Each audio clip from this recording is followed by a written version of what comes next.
Hello friends, आज मैं बात कर रहा हूँ यस बैंक की। Yes bank limited. Yes bank में पिछले कई दिनों से लगातार पॉजिटिव न्यूज़ आ रही है और साथ के साथ नेगेटिव न्यूज़ भी आ रही हैं। यस बैंक जिसने भी ख़रीदा है आज से 1.5 साल पहले, जब यस बैंक काफ़ी गिरा हुआ था, यहाँ तक कि 1 रुपये तक पहुँचा हुआ था, तब लोगों ने लाखों में शेयर ख़रीदे थे।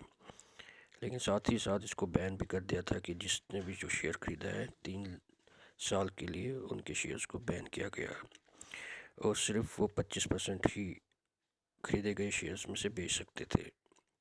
तो ये 3 साल का बैन अभी भी कंटिन्यू है। इस शेयर में लगातार पिछले कई दिनों से पॉजिटिव और नेगेटिव दोनों न्यूज़ आ रही हैं। न्यूज़ क्या है, अभी जो लेटेस्ट आई है वो मैं आपको बताता हूँ। उसके बाद मैं आपको बताता हूँ क्या इसमें इन्वेस्टमेंट करनी चाहिए या नहीं। 2 दिन पहले जो न्यूज़ आई थी, DHFL केसेस में Yes Bank former business head Raju Anand gets bail. अब राजू आनंद को बेल मिली है, लेकिन इससे जो है इन्वेस्टर जो है वो शक व शुबे में है कि क्या इसको बेल देने के बाद इस केस पर कोई असर पड़ेगा। अगर ये बाहर रहा तो ज़रूर असर पड़ेगा। इसलिए इस शेयर में तेज़ी उतनी नहीं देखी गई।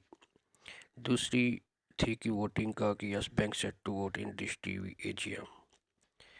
तो उसको वोटिंग का इख्तियार दिया गया।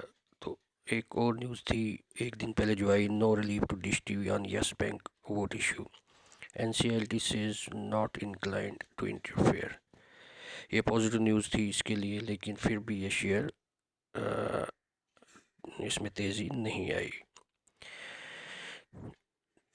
उसकी वजह जो है अभी ये क्लियर नहीं है कि होने वाला क्या है। ऊपर से एक किताब जो है राना कपूर पर छपने वाली है, पब्लिश होने वाली है, उस पर भी अभी नेक्स्ट ईयर तक रोक लगा दी गई है।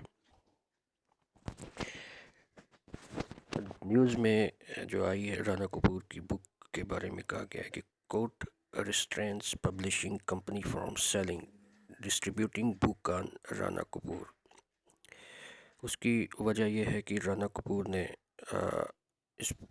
ये इल्ज़ाम लगाया है कि the former Yes Bank CEO claim the author has made various baseless and scurrilous allegations against him without any basis.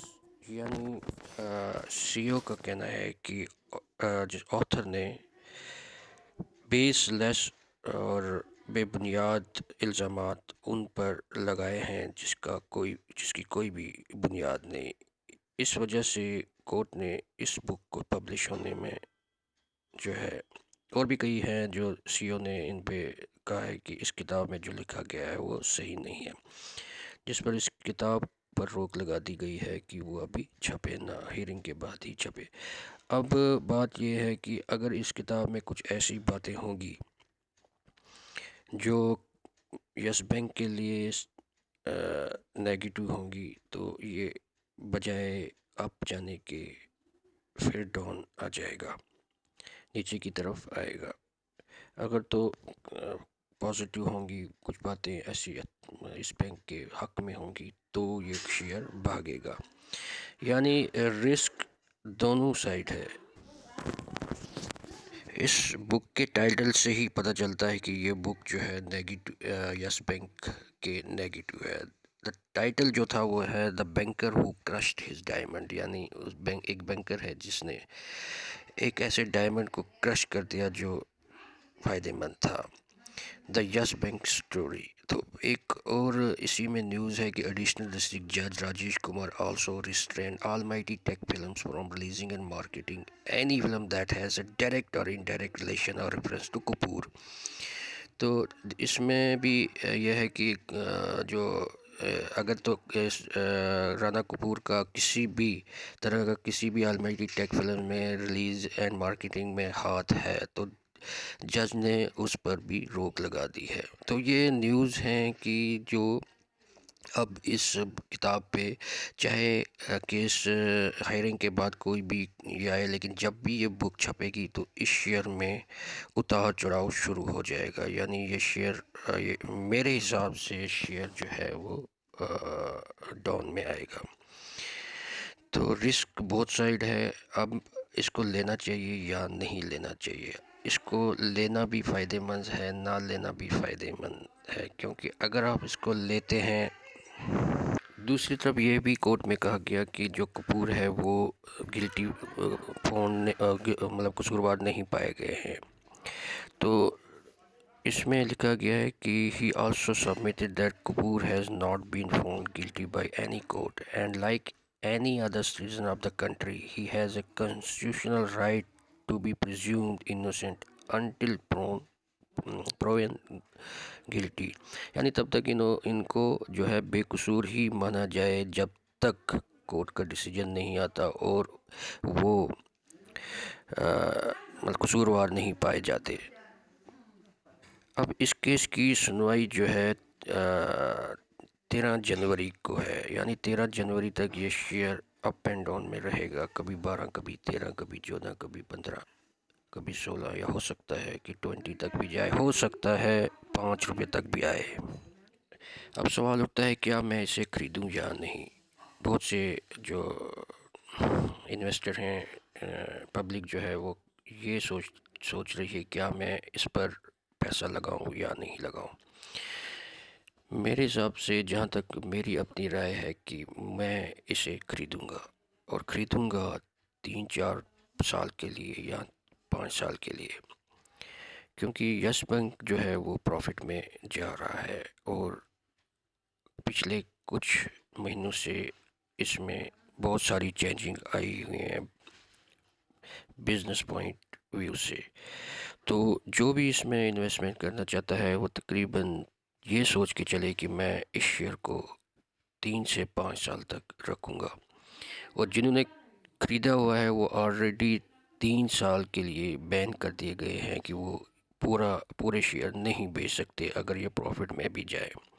तो उनके लिए ये एक सुनहरी मौका है कि वो एवरेज कर सकते हैं और ख़रीद सकते हैं। आप ये समझ लीजिए कि आपने फ़िक्स डिपॉज़िट कर दिया है अपने अमाउंट को 5 साल के लिए, या आप सिप की तरह इसे ख़रीद रहे हैं 13, फिर जहाँ मतलब अलग अलग प्राइसेस पर।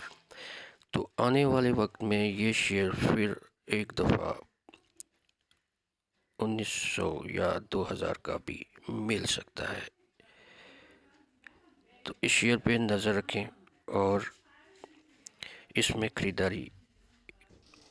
इस शेयर की इस वक्त करंट प्राइस जो है वो 13 रुपये 25 पैसे है। हाई इसने बनाया था 24 तारीख को 13 रुपये 65 पैसे का। वॉल्यूम बहुत ज़्यादा इंक्रीज़ वॉल्यूम में हुई थी, पिछले दिनों से काफ़ी वॉल्यूम में इंक्रीज़ हुई है। अभी आप चार्ट देख सकते हैं कि वॉल्यूम जो है 84988162 है, और टुडे एवरेज वॉल्यूम जो है वो 142841601 है, और टुडे एवरेज डिलीवरी है 20 डे एवरेज डिलीवरी जो है 49403579 है। बुक वैल्यू पर शेयर आप देख सकते हैं कि 13.23 है। तो इस हिसाब से इस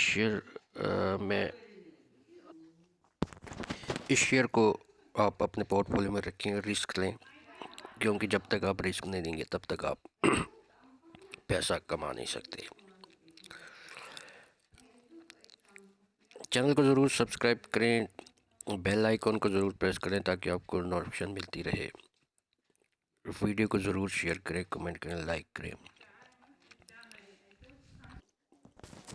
अगर आपको ये वीडियो अच्छी लगी तो लाइक, शेयर, सब्सक्राइब ज़रूर करें। मिलते हैं नेक्स्ट वीडियो के साथ, तब तक के लिए गुड बाय, टेक केयर।